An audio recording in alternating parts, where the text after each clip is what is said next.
తీసుకో రవి. నాకొద్దు. తిన్ రవి, ఎన్నాళ్ళు ఇలా ఉంటావు? నాకొద్దు.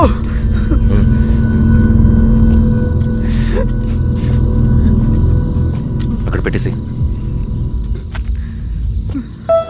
తిను.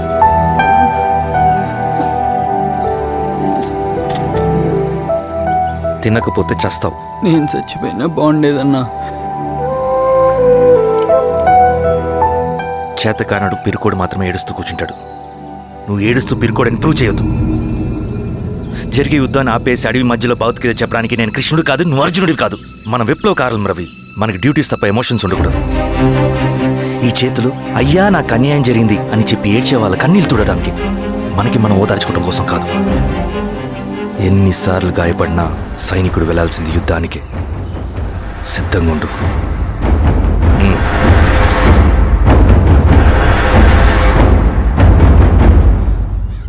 Sebastian, Greyhounds commander. DGP recommendation అంటే చాలా పవర్ఫుల్ అని మీ ఉద్దేశం, కానీ వాడు మీకంటే.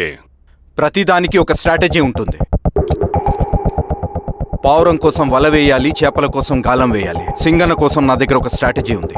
విని విని విసిగిపోయాను. రిజల్ట్స్ చూపించి మాట్లాడండి. సార్,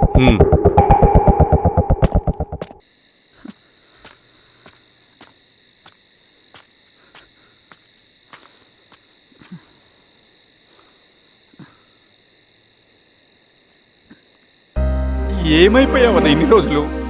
అసలు ఎలా ఉన్నావన్నా?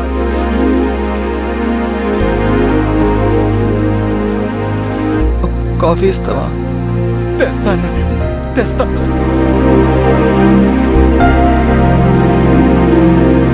ఇదిగో అన్న.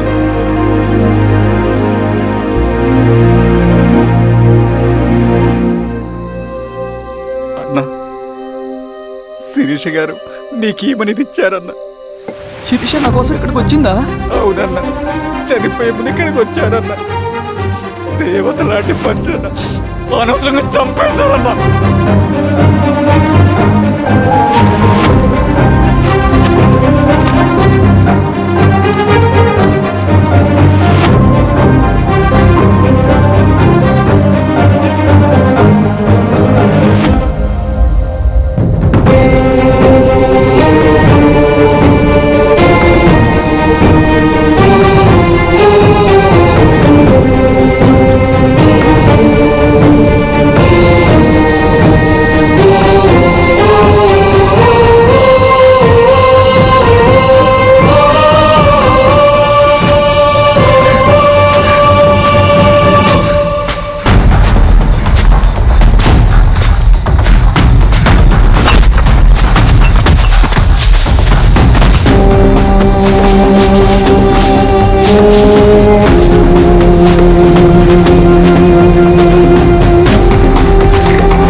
అన్న పేషెంట్ లేచాడు. అన్నా అన్నా ఎక్కడికన్నా పనుంది ఆగురా. అన్నా రే ఆగు. అన్నా అన్నా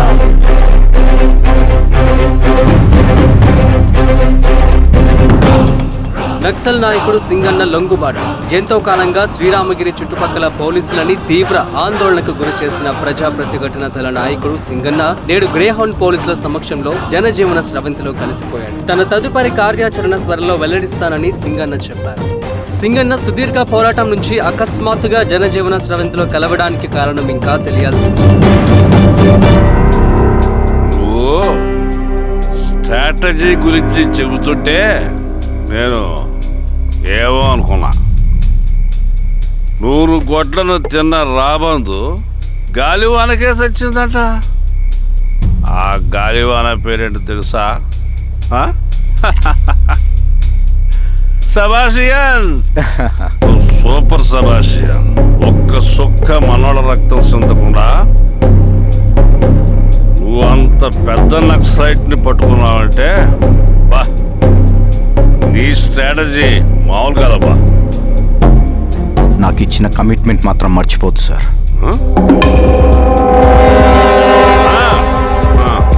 చేసాబో, తీసుకో, పోయేస్తా. సూపర్ అబ్బా, సూపర్.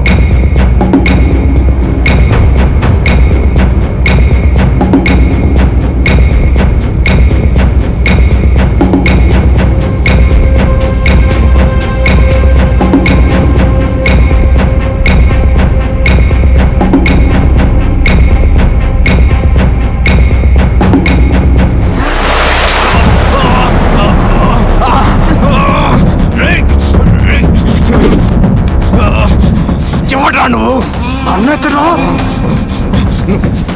నువ్వు సింగన్న మనిషివా? అడిగిన దానికి మాత్రం సమాధానం చెప్పు. సింగన్న కోసం చేస్తావా? భవిష్యత్తు గురించి ఇప్పుడే మాట్లాడా? జీవితం మీద ఆశుంటే చెప్పరా? నాకు టైం లేదు. చెప్పను. నీ గొంతులో దిగిన మామూలు కత్తి కాదు, విషం పూసిన కత్తి. 2 నిమిషాల్లో నీ చావా పొందుకొని డిసైడ్ అయిపోతాయి. చెప్పు. చెప్తాను. శ్రీనివాస లాడ్జిలో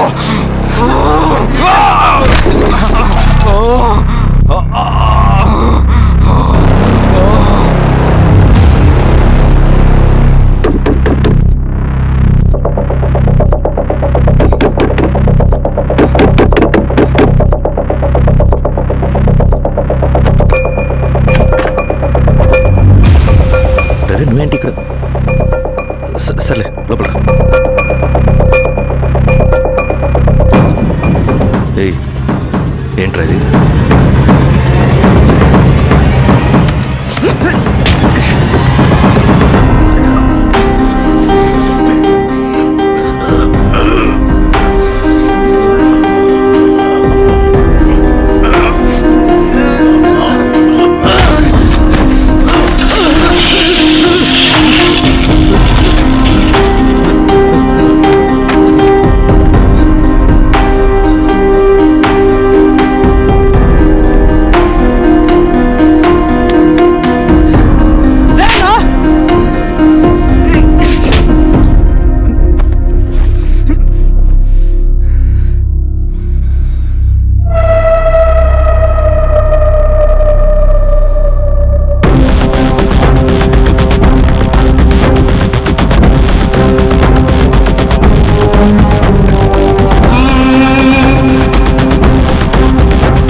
రవి, ఏమైందిరా?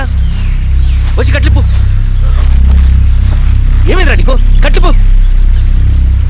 రే, ఆ పోలీసుకి లొంగిపోవటం, ప్రెస్ మీట్లు మాట్లాడటం అంతా నిజం అనుకుంటున్నావా? రే, అవంతా ఒక స్ట్రాటజీరా. యుద్ధంలో శత్రుబలు పెరిగినప్పుడు మనం ముండిగా ఎదురెళ్ళకూడదు, లొంగిపోయినట్టు నటించాలి. అది నిజంగా లొంగిపోవటం కాదురా, శత్రు మంత్రులను ఏమార్చడం. నేను అదేరా చేశాను. అది నిజం అనుకోకు. ముందు కట్టిలిపు రవి. విప్లవంలో నష్టం అన్ని వైపు నుంచి వస్తుంది. నువ్వు నేను ఇంకా మిగిలి ఉన్నాం కదా, ఇంకొక దళాన్ని నిర్మిద్దాం, విప్లవాన్ని కొనసాగిద్దాం. ముందు కట్లిపురా. ఏంట్రా నువ్వు మాట్లాడిన ప్రతిసారి నాకు చప్పట్లు కొట్టాలనిపిస్తుంది అన్న. నువ్వు చెప్పేది నమ్మాలనిపిస్తుంది. ఇప్పుడు కూడా నమ్మేవాడిని కానీ ఇది ఆపుతుంది. మతం మత్తుమందు లాంటిదన్నాడు కార్ల్ మార్క్స్. కానీ అంతకన్నా పెద్ద మత్తుమందు కమ్యూనిజం. ఆ కమ్యూనిజం మత్తులో నుండి నిన్ను బయటకు తీసుకురావడానికి బలమైన సాక్ష్యం కావాలని నాకు అర్థమైంది. ఎలక్షన్ నుంచి విత్డ్రా అయ్యాక నేను నా ఫ్రెండ్ స్వప్న వాళ్ళ ఇంటికి వెళ్ళాను. రే అర్జెంట్గా 25 లక్షలు కావాలరా. Thank you.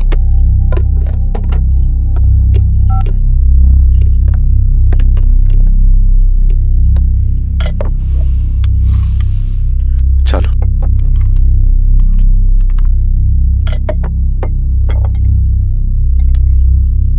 చాలు. చలో అని చెప్పాను కదా, అర్థం కాదే.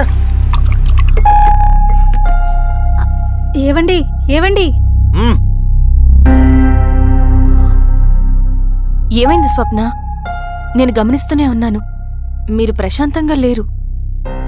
శిరీష, ఆయన బిజినెస్ చాలా ఇబ్బందిగా మారింది. బయట అప్పు తెచ్చి మరీ ఇన్వెస్ట్ చేశారు. వర్క్స్ అన్ని సగంలో ఆగిపోయాయి. కాంట్రాక్టర్స్కి బాగానే మిగులుతాయి కదా. ఆయన ఏదీ క్లియర్గా చెప్పరు. నేను మాట్లాడినా డబ్బులైతే నేను హెల్ప్ చేస్తాను.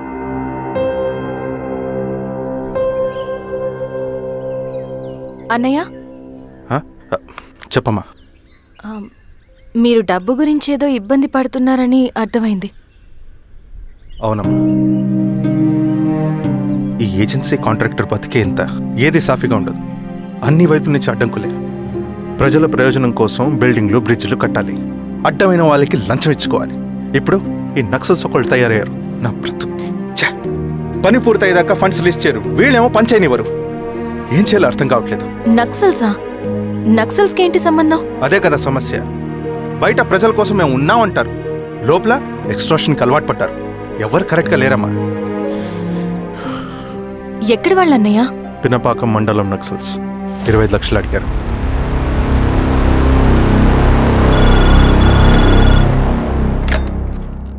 హలో ధర్మ, ఆ సింగన్న దళం గురించి నీకు ముఖ్యమైన విషయం చెప్పాలి. సరే, ఓకే, బాయ్. నీతో పర్సనల్గా మాట్లాడాలి. బయటకెళ్ళు. చెప్పు. అన్నయ్య చనిపోయిన తర్వాత ఎలక్షన్స్ లో పోటీ చేసిన నన్ను సింగన్న దళం కిడ్నాప్ చేశారు. కానీ అక్కడ ఒక వ్యక్తిని చూశాను. ఆ వ్యక్తినే అన్నయ్య చనిపోయే ముందు తన దగ్గర డబ్బులు తీసుకోవడం గమనించాను. ఆ క్షణమే సింగన్న దళంపై నాకు అనుమానం వచ్చింది. I'll take care.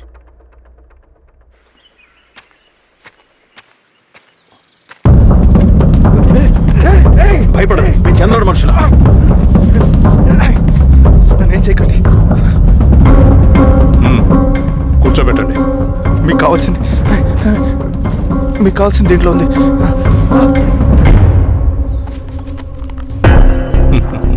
కాంట్రాక్టర్ డబ్బులు కదా, కొత్తగా ఉన్నాయి.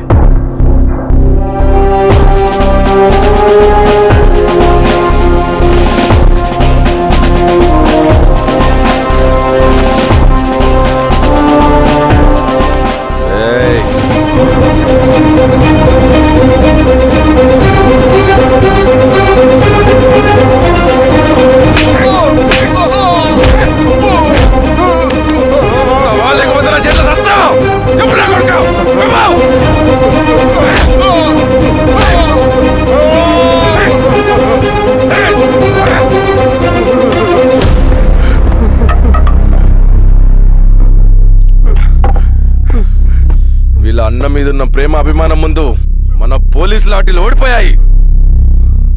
చంద్రన్ ఎన్కౌంటర్ ఎలాగూ పోతాడు. కానీ విచిత్రం ఏంటంటే వాడి భార్య నర్సమ్మ, కూతురు మమత, కొడుకు నరేష్ మరో ఎన్కౌంటర్లో పోవడం చాలా బ్యాడ్ న్యూస్. చెప్పు శిరీష, ఏం చేయమంటావు? నువ్వు ఒక డెసిషన్ తీసుకున్న తర్వాత ఎవరి మాట వినవు కదా. హే దాస్, సార్. రేపు మార్నింగ్ న్యూస్ పేపర్ వద్దని చెప్పు. సరే సార్. తెలిసిన విషయం మళ్ళీ మళ్ళీ చదవాలంటే చాలా బోరింగ్. నేను చెప్తాను సార్, జరిగింది మొత్తం నేను చెప్తాను సార్. సింగన్న దగ్గర నేను 20 సంవత్సరాల నుంచి పనిచేస్తున్నారు సార్. పేదవాళ్ళ కోసం అన్న చేస్తున్న ఉద్యమంలో మేమందరం చాలా కష్టపడి పనిచేసేవాళ్ళం. కానీ ఒకరోజు నేను చెప్పిందంతా చెప్పి ఈశ్వర్ రెడ్డి దగ్గర 10 లక్షలు తీసుకురండి. దేనికన్నా ఇదంతా? దేనికేంటి? మొన్న ఆ కాంట్రాక్టర్ దగ్గర నుంచి, నిన్న బిల్డర్ దగ్గర నుంచి, ఈరోజు ఈశ్వర్ రెడ్డి దగ్గర నుంచి. అధికారం కోసం. డబ్బు ఉంటే అధికారం వస్తుంది, అధికారం ఉంటే డబ్బు వస్తుంది. నాకు రెండూ కావాలి. హిట్లర్ పెయింటర్ అవుదామని అకాడమీలో జాయిన్ అవ్వాలనుకున్నాడు, కానీ పనికిరాడని చెప్పి రిజెక్ట్ చేశారు. హిట్లర్ ఏం చేశాడు? నాజీ పార్టీ పెట్టి జూస్కి అగేన్స్ట్గా అందరినీ కూడగట్టి ప్రపంచాన్ని ఉనికిచ్చాడు. మొహమ్మద్ అలీ జిన్నా నేషనల్ కాంగ్రెస్ పార్టీలో ఎదగాలనుకున్నాడు, ఎప్పుడూ పట్టించుకోలేదు. ముస్లిం లీగ్ పార్టీ పెట్టి ఇండియాని రెండుగా చీల్చేశాడు. పాకిస్తాన్కి ప్రధానమంత్రి అయ్యాడు. ప్రపంచంలో ఎక్కడైనా సరే 2 కులాలు, 2 మతాలు, 2 ప్రాంతాల మధ్య చిచ్చు పెడితే చాలు, అధికారం వెతుకుంటూ మన కాళ్ళ దగ్గరకు వస్తుంది. జమ్మూ అండ్ కాశ్మీర్ నుంచి మహారాష్ట్ర, గుజరాత్ ఎక్కడైనా సరే, ఎవరైనా సరే ఇదే గేమ్. నేను అంతే. ఒక మామూలు కార్యకర్తగా దళంలో చేరాను నేను. కానీ ఈరోజు న్యూస్ పేపర్లైనా సరే, జనాల్లో అయినా సరే, ఎక్కడైనా సరే ఒకే పేరు, Singanna, Singanna, Singanna. And I love that. Naxals కొంటే ఈ అడవినే శాసిస్తాం, రాజకీయాల్లోకి వస్తే రాష్ట్రాన్ని శాసిస్తాం. చంద్ర, మన చదువులకి, మన తెలివితేటలకి ఈ అడవిలోనే మగ్గిపోవాలా? నువ్వే ఆలోచించుకో. ఆ మాటలు విన్న నేను ఆలోచనలో పడ్డాను. తన స్వార్థం కోసం ఉద్యమమును పెడదారి పట్టిస్తున్నాడని అప్పుడే అర్థమైంది. కానీ నాకు వేరే దారి లేదు. సింగన్న ఆదేశం ప్రకారం మేము వెంటనే వెళ్ళి ఈశ్వర్ రెడ్డిని కలిశాం. సింగన్న పార్టీ ఫండ్ కోసం 10 లక్షలు ఇమ్మన్నారు. ఆ డబ్బులు ఇస్తే రైతు కూలీ సమస్య ఉండదని చెప్పమన్నారు. అంత డబ్బా నేనెందుకు ఇవ్వాలి? నువ్వు గెలుస్తావనే భ్రమలో ఉన్నావు. ప్రజలంతా అమాయకులు కాదు రెడ్డి. ఈ ఊళ్ళో ఏం జరుగుతుందో నువ్వు మాకు చెప్పక్కర్లేదు. మీకు పార్టీ ఫండ్ ఇస్తే మాత్రం నేను గెలుస్తానని గ్యారంటీ ఏంటి? తప్పకుండా గెలుస్తావు. ఆలోచించుకో, తెలివైన వాడివి.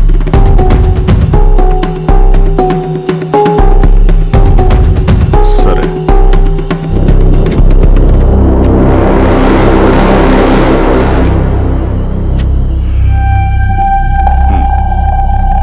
కానీ నాదో కండిషన్. నేను సింగన్ని పర్సనల్గా కలవాలి. చూస్తా. కానీ ఒక విషయం, ఈ మ్యాటర్ బయటికి రాకూడదు. జాగ్రత్త. సింగన్న స్ట్రాటజీ ప్రకారం మాకు ఈశ్వర్ రెడ్డి దగ్గర నుంచి డబ్బులు వచ్చాయి. అప్పుడు నరసింహుల్ని పిలిపించి, నువ్వు ఎలక్షన్ నుంచి విత్డ్రా అవ్వాలి నరసింహులు. విత్డ్రానా? 30 సంవత్సరాల తర్వాత వచ్చిన అవకాశం అన్నా ఇది. గెలిచే ఎన్నికల్లోంచి తప్పుకోమంటారేంటి? ఎందుకన్నా? నిన్ను ఈ ఎలక్షన్లో నిలబెట్టింది కమిటీయే, విత్డ్రా చేయమనేది కమిటీయే. సెంట్రల్ కమిటీ ఏం డిసైడ్ చేసినా అది మనం ఫాలో అవ్వాలి. మనకి వేరే ఆప్షన్ లేదు.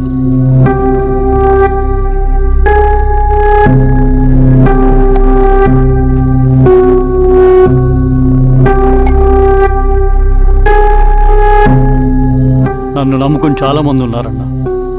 మీరొద్దన్నా సరే, నేను ఇండిపెండెంట్గా పోటీ చేస్తా. నీ పట్టుదల నాకు అర్థమైంది నరసింహులు. సెంట్రల్ కమిటీతో మరొకసారి నేను మాట్లాడతాను. కొంచెం వెయిట్ చేయి, తొందరపడద్దు. లాల్ సలాం. లాల్ సలాం.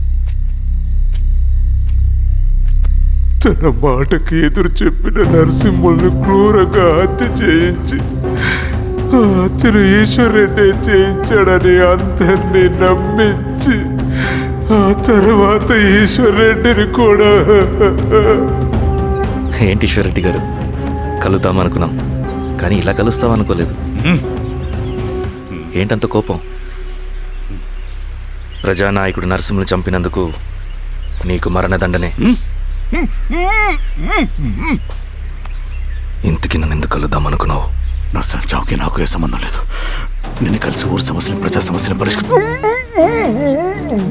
అడవికి సింహం రాజు, అడవైనా ఊరైనా ఈ సింగన్నే రాజు.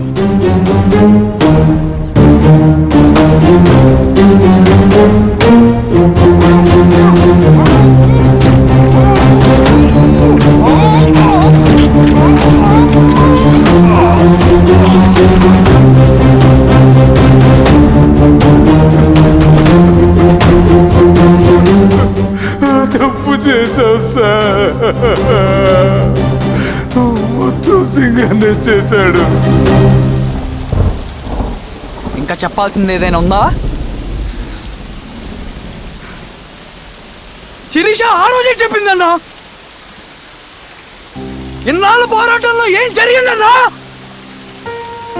ఏమీ లేదు. శిరీష వల్ల వాళ్ళ ఊర్లో రైతులకు భూములు వచ్చాయన్నా. నీ వల్ల చాగి అన్యాయంగా గొంతు కోసుకున్నాడన్నా. నరసింహులు, ఈశ్వర్రెడ్డి, ఇంకెందరో అమాయకులు నీ అధికార దాహం వల్ల బలైపోయారు.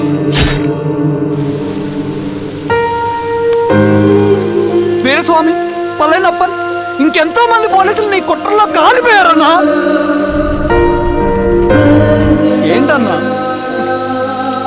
నీ వెనుకున్న పాపానికి మన దళ సభ్యులు ఎంతో మంది అమాయకులు చచ్చిపోయారు.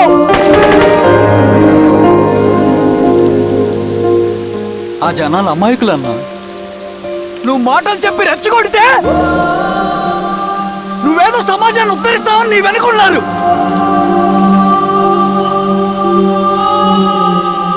వాళ్ళకి కావాల్సింది కరప్షన్ లేని సమాజం. అది ఊరైనా అడివైనా.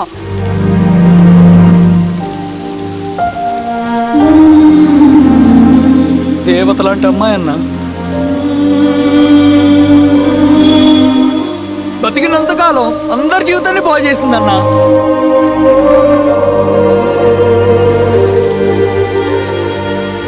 నా చేతులతో చంపించావు.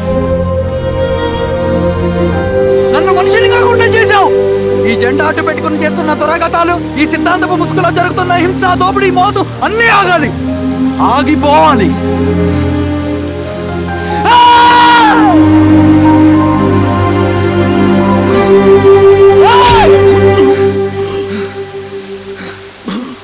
నువ్వు చెప్పిన సమాజం స్థాపితం కావాలంటే నువ్వు సమాధి కావాలి.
సుమారు 1,50,000 మంది నక్సలైట్లు వాళ్ల చేత ప్రభావితం కాబడుతున్న వారు మనుగోడులో ఉన్నారు. ఆదిలాబాద్, ఖమ్మం, బిడ్నాపూర్, గడ్చిరోలి, జగదల్పూర్ వంటి ప్రాంతాలు నక్సల్స్ వల్ల నిత్యం నెత్తురోడుతూనే ఉన్నాయి. వీళ్ళందరూ హింసను వదిలేసి జనజీవన స్రవంతిలో కలిసి చట్టబద్ధమైన పద్ధతుల్లోనే ప్రజా సమస్యలపై పోరాడాలని మనస్ఫూర్తిగా కోరుకుంటూ టీం సింధూరం.